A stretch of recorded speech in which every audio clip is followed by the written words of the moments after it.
Si tu éprouves de temps à autre de la difficulté à la concentration en méditation, regarde, il ne faut vraiment pas s'en faire avec ça, là. C'est le lot du méditant, puis c'est comme ça.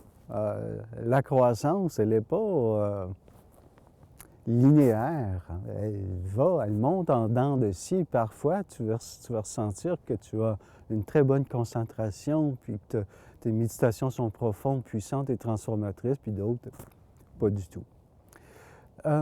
Mais je peux te dire ceci, c'est que tant que la concentration n'est pas parfaite en méditation, tant que tu ne te sens pas complètement absorbé en ton âme en méditation, c'est une indication qu'il y a des résistances de l'ego. Il y a trop d'ego dans le processus méditatif. C'est ça que ça veut dire. En d'autres termes, ton ego prend trop de place quand tu médites. C'est ce que ça veut dire. Alors, que faire? Il s'agit tout simplement de mettre son ego de côté. Tasse-toi du chemin. Quand tu médites, il faut que je te rappelle que l'intention, le désir qui doit t'animer, c'est de rencontrer ta grandeur, de t'unifier à ton âme divine.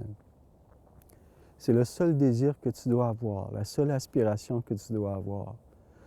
Si c'est le mobile de ta pratique, alors ton ego se retire. Et si ton ego se retire en même temps les émotions, l'agitation et toutes les tensions et les résistances. Alors, c'est un peu le processus qu'il faut faire si tu veux aller plus loin dans tes méditations. Aussi, il ne faut pas que tu t'attendes à ce que les résultats dans ta méditation soient rapides. Les résultats viennent à long terme. Au fur et à mesure que tu t'entraînes à la concentration, à plonger en toi, à t'unifier à ton âme, l'ego va faire le moins en moins partie du processus. Ta concentration va augmenter. Émotivement, tu vas t'épurer. Et ça, c'est un facteur déterminant dans ta concentration, dans la qualité de tes méditations, l'épuration émotionnelle. Et une des causes profondes de ton agitation, tu sais, quand tu médites. Si ton mental se promène comme une balle de ping-pong, mais ne pense pas que c'est parce que tu es un mauvais méditant. C'est parce qu'il y a une émotion qui t'échappe, une émotion qui est sans doute refoulée, une anxiété, un souci quelconque auquel tu n'as pas accès. Et cette émotion produit plutôt une pression sur ton mental et crée de l'agitation.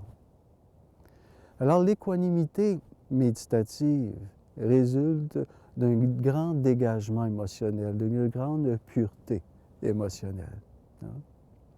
Alors fais-toi-en pas, regarde, le travail est long.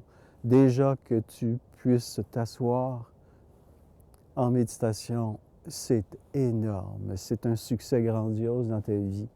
Et bravo, continue.